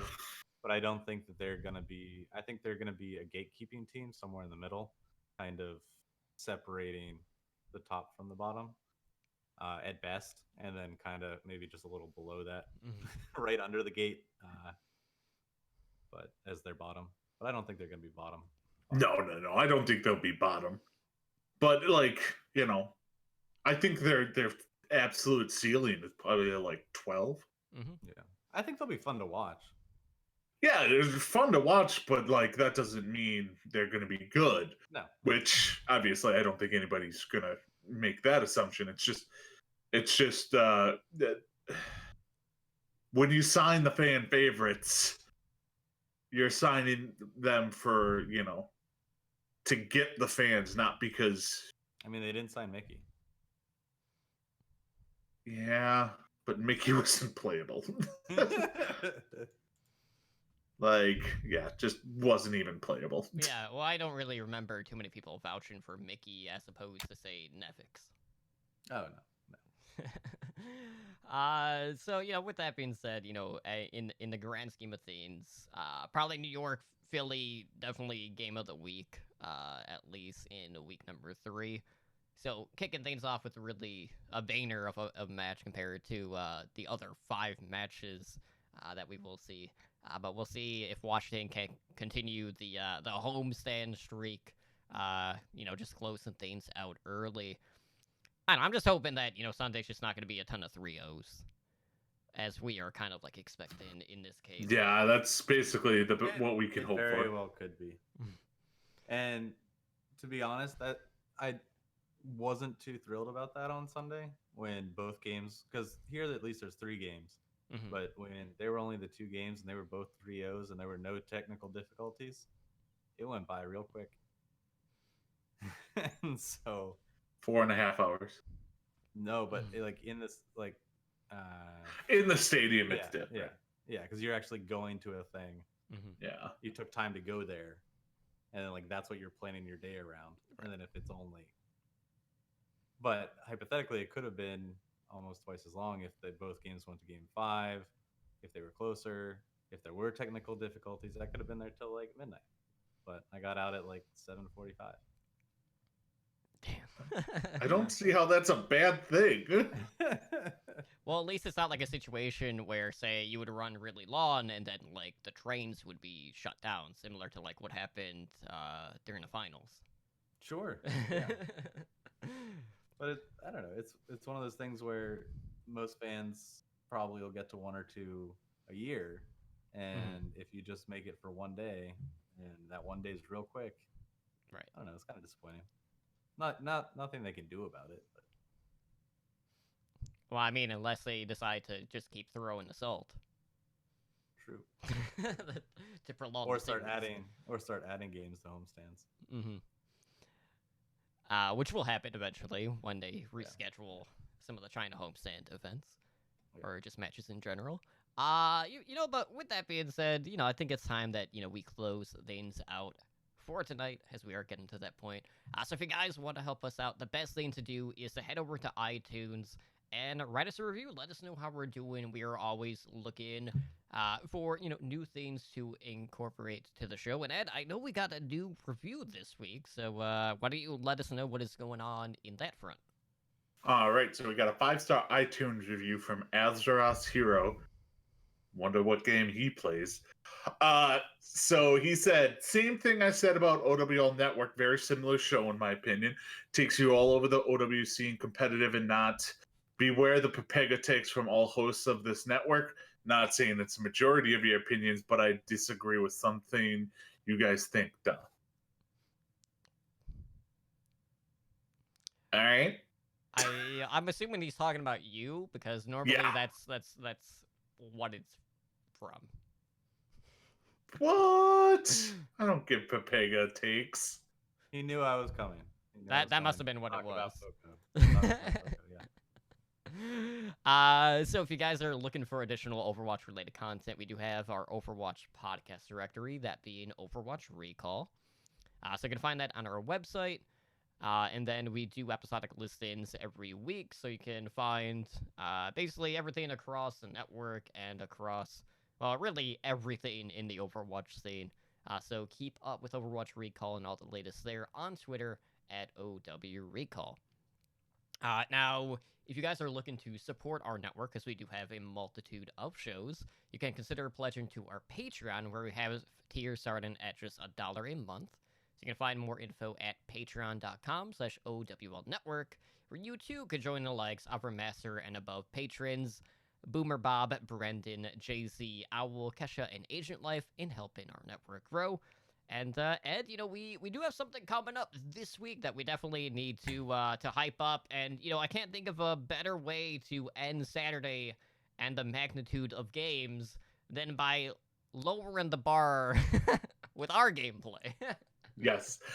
So this coming Saturday, February 22nd, we will have our game night for, the Overwatch League Network, community. It's starting at 7 p.m. Pacific.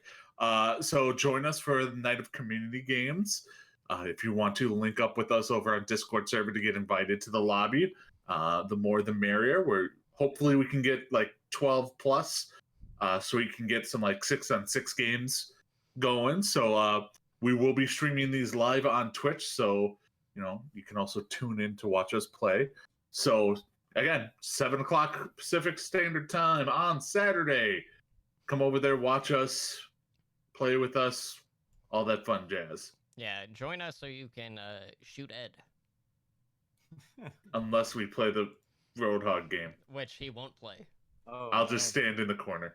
Not the Roadhog game. Fucking Roadhog game. So, before we throw out all of our contact info again, I do want to thank Tommy for coming on the podcast. It's not every week that we actually bring someone on. To be honest, we probably haven't even had 10 guest spots across 198 episodes at this point. So we do appreciate you taking a couple of hours out of your time to join us here tonight on the podcast. So thank you again. Yeah. Yep, thanks, Tommy. Anytime. Happy to do it. It was fun. Thanks for having me. So with that being said, Ed, why don't you go ahead and let our listeners know how they can contact our show? Right, so you can reach us through email at hndoverwatch@gmail.com. We are on Twitter over at hndoverwatch. We do have a website you can go to at owlnshow.com. And then we are also on YouTube at youtube.com/Overwatch League Network. If you want to join us, you can come over to our Discord at discord.me/OWLNshow. And then we are streaming live on Twitch at twitch.tv/OWLNshow. We are a Twitch affiliate, so help support the show by subscribing to our channel and earn our network emoticon. Our podcast network does stream pretty regularly. So Mondays at 7 p.m. Pacific, we have the Overwatch League Network. And Tuesdays at 6 p.m. Pacific, we have OWO by the Numbers. That's our fantasy Overwatch League podcast. And then Wednesdays at 5 p.m. Pacific, we have this show, Heroes Never Die. And then host streams, when available, run on a flex schedule, so be sure to follow us to be notified when we go live. As Totem had said, we do have our Patreon over at patreon.com/OWL Network. You can follow me on Twitter at EdnarOverwatch, or you can follow me on Twitch at twitch.tv/Ednar. Totem, where can they find you at? Well, I am on Twitter at TotemlyDrunkCTR. And then I do stream Monday, Wednesdays, and Thursdays on Twitch, whether it is Overwatch or Hearthstone Battlegrounds primarily, on twitch.tv/TotemlyDrunk, where I continue my push to 6K, just 10 shy away from that. But Tommy, I know you're not super active on Twitter, but if our listeners want to get a hold of you, I'm assuming Discord would probably be the best way to do that. Yeah, I'm in the community Discord. Find me there. I'm GoTommyGo, or maybe I'm just Tommy. It's one of the two. One of the Regardless, two. if you just search for Tommy, Yeah. more than likely you're gonna be the one that pops up. Yeah, and I'm on twitch.tv/GoTommyGo. I play Overwatch and Hearthstone there occasionally. But meaning to get back into it. Haven't done it in a bit. But might see me pop up there shortly. Sounds good. All right. So with that being said, guys, I do want to thank you again for joining us for another episode of Heroes Never Die. This has been episode number 198, inching ever so closer to episode number 200. More on that later. But with that being said, guys, we will see you next week. Take care and have a good night. Adios. Night.